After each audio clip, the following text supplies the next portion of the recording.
In semiconductor physics, the band gap of a semiconductor is always one of two types, a direct band gap or an indirect band gap. The minimal energy state in the conduction band and the maximal energy state in the valence band are each characterized by a certain crystal momentum in the Brillouin zone. If the k vectors are the same, it is called a direct gap.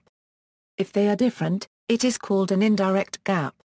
The band gap is called direct if the momentum of electrons and holes is the same in both the conduction band and the valence band.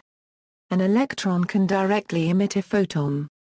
In an indirect gap, a photon cannot be emitted because the electron must pass through an intermediate state and transfer momentum to the crystal lattice. Implications for radiative recombination.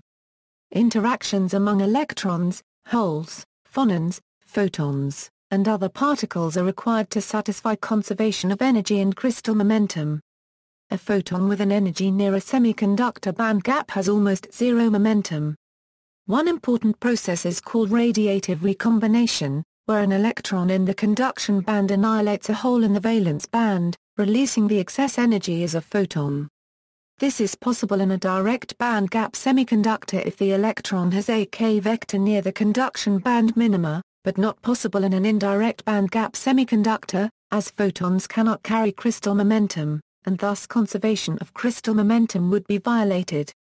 For radiative recombination to occur in an indirect band gap material, the process must also involve the absorption or emission of a phonon, where the phonon momentum equals the difference between the electron and hole momentum.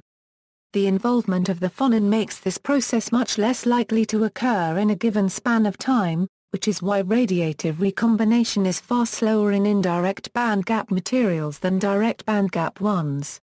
This is why light-emitting and laser diodes are almost always made of direct band gap materials, and not indirect band gap ones like silicon.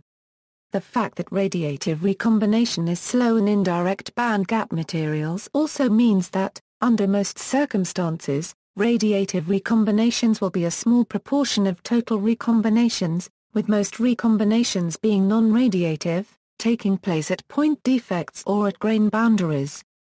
However, if the excited electrons are prevented from reaching these recombination places, they have no choice but to eventually fall back into the valence band by radiative recombination. This can be done by creating a dislocation loop in the material. At the edge of the loop, the planes above and beneath the dislocation disk are pulled apart, creating a negative pressure, which raises the energy of the conduction band substantially, with the result that the electrons cannot pass this edge. Provided that the area directly above the dislocation loop is defect-free, the electrons will fall back into the valence shell by radiative recombination, thus emitting light. This is the principle on which DELEDs are based. Implications for light absorption. The exact reverse of radiative recombination is light absorption. For the same reason as above, light with a photon energy close to the band gap can penetrate much farther before being absorbed in an indirect band gap material than a direct band gap one. This fact is very important for photovoltaics. Silicon is the most common solar cell material, despite the fact that it is indirect gap and therefore does not absorb light very well. Silicon solar cells are typically hundreds of micrometers thick. If it was much thinner, much of the light would simply pass through. On the other hand, thin-film solar cells are made of direct band gap materials, which absorb the light in a much thinner region, and consequently can be made with a very thin active layer.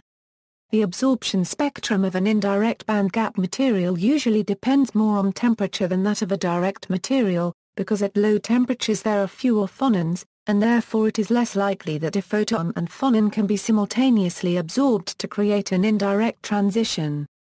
For example, silicon is opaque to visible light at room temperature, but transparent to red light at liquid helium temperatures, because red photons can only be absorbed in an indirect transition.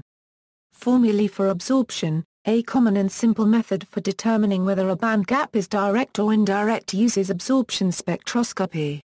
By plotting certain powers of the absorption coefficient against photon energy, one can normally tell both what value the band gap has, and whether or not it is direct.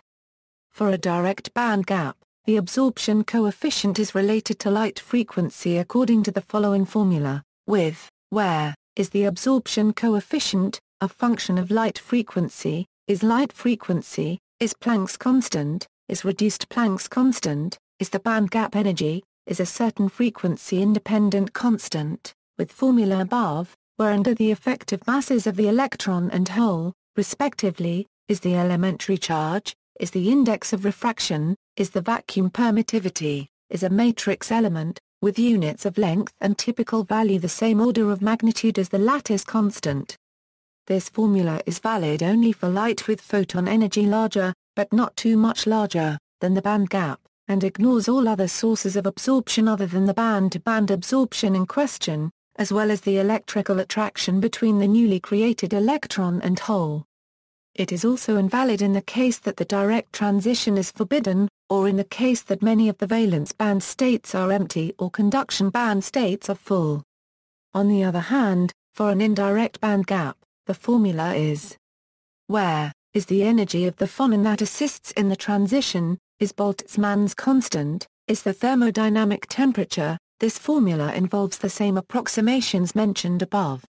Therefore, if a plotter versus forms a straight line, it can normally be inferred that there is a direct band gap, measurable by extrapolating the straight line to the axis.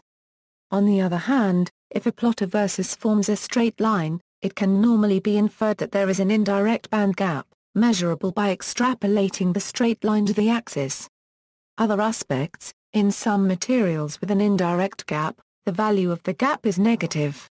The top of the valence band is higher than the bottom of the conduction band in energy. Such materials are known as semimetals. References. External links: B. van Zeebroek's Principles of Semiconductor Devices at Electrical and Computer Engineering Department of University of Colorado at Boulder.